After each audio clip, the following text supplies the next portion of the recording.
Hello viewers, welcome back to my YouTube channel. So friends, आज हम knowledge and curriculum का topic करेंगे। Curriculum as process, पाठ्यक्रम प्रक्रिया। पाठ्यक्रम प्रक्रिया जानने से पहले अगर चैनल पर न्यू हैं तो सब्सक्राइब द चैनल। तो चलिए स्टार्ट करते हैं कि करिकुलम एज प्रोसेस क्या है। करिकुलम एज प्रोसेस जो प्रक्रिया है वो परिप्रेक्ष्य के रूप में पाठ्यक्रम सीखने की एक गतिशील और चालू प्रक्रिया के रूप में देखता है, जो शिक्षकों और छात्रों द्वारा सह निर्मित होता है और बदलता रहता है। यह दृष्टिकोण छात्रों की व्यक्तिगत ज़रूरतों, रुचियों और अनुभवों पर विचार करने और उनकी अद्वितीय सीखने की ज़रूरतों को पूरा करने के लिए पाठ्यक्रम को अनुकूलित करने के महत्व पर जोर देता है। जो करिकुलम प्रक्रिया है, इसमें क्या होता है, इसमें बच्चे का जो इंटरेस्ट होता है, उसके एक्सपीरियंसेस होते हैं, उसको देखकर करिकुलम प्रक्रिया तैयार की जाती है ताकि बच्चे का डेवलपमेंट हो सके। ठीक है, तो जो करिकुलम प्रोसेस है वो टीचर और स्टूडेंट को साथ में लेकर किया जाता है, ये प्रक्रिया। ठीक है, तो जो करिकुलम प्रोसेस है ये क्वेश्चन ज़्यादा मार्क्स में नहीं आता है, लेकिन पेपर के पॉइंट ऑफ व्यू से इम्पोर्टेंट है। इसकी कुछ कैरेक्टरिस्टिक्स हैं, तो चलिए इसको देखते हैं, इसकी क्या क्या विशेषताएं हैं। फर्स्ट है लचीलापन या फ्लेक्सिबिलिटी। एक प्रक्रिया दृष्टिकोण के रूप में पाठ्यक्रम को छात्रों की आवश्यकताओं और हितों के लिए लचीला और अनुकूल्य बनाया गया है। यह शिक्षकों और अपने छात्रों की व्यक्तिगत आवश्यकताओं के अनुसार पाठ्यक्रम को संशोधित करने और उनके विचारों को शामिल करने की अनुमति देता है। यानी कि जो पाठ्यक्रम ऐसा होना चाहिए जो बच्चों के हितों की, जो बच्चों की उसमें हित शामिल हो और शिक्षक छात्रों की व्यक्तिगत आवश्यकताओं को पूरा कर सके। ठीक है, नेक्स्ट है सहयोगात्मक शिक्षण या कोलैबोरेटिव लर्निंग। इसमें क्या होता है, पाठ्यक्रम में एक प्रक्रिया के रूप में सहयोगात्मक शिक्षण शामिल होता है, जहां शिक्षक और छात्र पाठ्यक्रम को विकसित और आकार देने के लिए मिलकर काम करते हैं। यह दृष्टिकोण छात्रों द्वारा स्वयं सीखने में सक्रिय भूमिका निभाने और अपने साथियों के साथ मिलकर काम करने के महत्व पर केंद्रित है।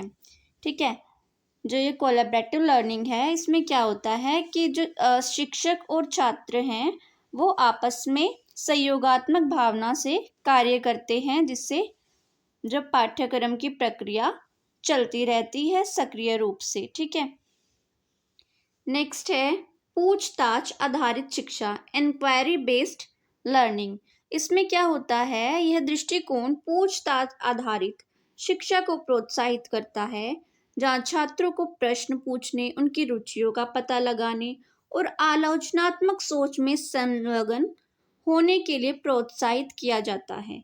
यह दृष्टिकोण छात्रों को उच्च स्तरीय सोच, कौशल और रचनात्मकता को विकसित करने के महत्व पर केंद्रित है। जो पाठ्यक्रम प्रोसेस है उसमें जो स्टूडेंट है उससे इंक्वायरी या क्वेश्चन किए जाते हैं, जिससे उनकी लर्निंग होती है कि उनको उनकी कहाँ पे रुचि है, कहाँ पे उनका इंटरेस्ट है, तो इससे ये पता लगाया जाता है करिकुलम से। ठीक है, नेक्स्ट है चिंतन या रिफ्लेक्शन। इसमें चिंतन शामिल है, जहां छात्र और शिक्षक समग्र रूप से अपनी शिक्षा और पाठ्यक्रम पर चिंतन करते हैं। यह दृष्टिकोण छात्रों को आत्म जागरूक होने और अपने सीखने का स्वामित्व लेने के लिए प्रोत्साहित करता है। साथ ही शिक्षकों को पाठ्यक्रम की प्रभावशीलता का मूल्यांकन करने के अवसर भी प्रदान करता है। इसमें क्या होता है, जो शिक्षक है वो पाठ्यक्रम पर चिंतन करते हैं, यानी कि जो करिकुलम है उस पर विचार करते हैं, अपना दृष्टिकोण व्यक्त करते हैं, जागरूक होते हैं, जिससे कि जो उनके अंदर प्रोत्साहन की भावना उत्पन्न होती है और पाठ्यक्रम इफेक्टिव होता है। ठीक है, और मूल्यांकन के अवसर भी पर्याप्त होते हैं, स्टूडेंट का ऑब्जर्वेशन किया जाता है। ठीक है, इस तरीके से जो ये पाठ्यक्रम की प्रक्रिया चलती है। ठीक है, नेक्स्ट है निरंतर सुधार, कंटिन्यूस इम्प्रूवमेंट। इस दृष्टिकोण से निरंतर सुधार के महत्व पर ध्यान केंद्रित करता है, जहाँ शिक्षक और छात्र पाठ्यक्रम में ताकत और कमजोरी के क्षेत्रों की पहचान करने के लिए मिलकर काम करते हैं और सीखने के अनुभव को बेहतर बनाने के लिए आवश्यकता अनुसार बदलाव करते हैं। इसमें क्या होता है, मतलब कंटिन्यू प्रोसेस होता रहता है। इसमें जो पाठ्यक्रम है उसको सुधारने के लिए, उसमें चेंजेस करने के लिए ये प्रोसेस चलता रहता है, जिससे शिक्षक और छात्र पाठ्यक्रम में उसकी मतलब कि जो मिस्टेक्स हैं और जो उनकी ताकत है उनको पता लगाते हैं। इस प्रकार से करिकुलम प्रोसेस चलता रहता है। ठीक है, नेक्स्ट है इसका कंक्लूजन या निष्कर्ष। यह दृष्टिकोण लचीलेपन, सहयोग, पूछताछ आधारित शिक्षा, प्रतिबिंब और निरंतर सुधार को महत्व देता है और शिक्षकों को अपने छात्रों की बदलती ज़रूरतों और रुचियों के अनुसार पाठ्यक्रम को अनुकूलित करने के लिए प्रोत्साहित करता है। ठीक है, तो यही इसका निष्कर्ष था जो हमने 1 बाय 1 पढ़ा है। ठीक है, जो ये करिकुलम प्रोसेस है इस प्रकार चलता रहता है। अगर वीडियो आपको अच्छी लगी हो तो please like and subscribe. Thank you.